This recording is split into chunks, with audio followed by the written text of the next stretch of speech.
Binulabog ng GMV ang buong netizens dahil sa unang salang nilang sa aktingan, may kissing scene agad. May mga sumigaw sa kanilang mga supporters at humingi ng tulong dahil hindi na sila makahinga sa nangyaring kissing scene ng GMV. Grabe yung hatak ng GMV dahil trailer pa lang ng music video nila na Wherever You Are, halos mabaliw na ang kanilang mga fans.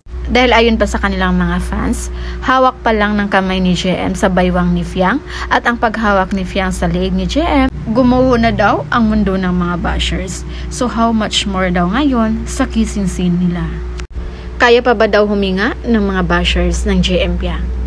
Pero speaking of bashers, ayon pa sa kanila, wag daw masyadong magpakasaya dahil inedit lang daw ang kissing scene na yun.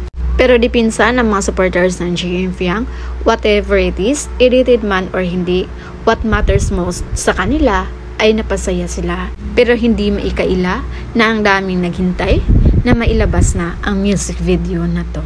So yun muna yung pa-update natin guys. And again, this is Vinales TV. Thank you for watching.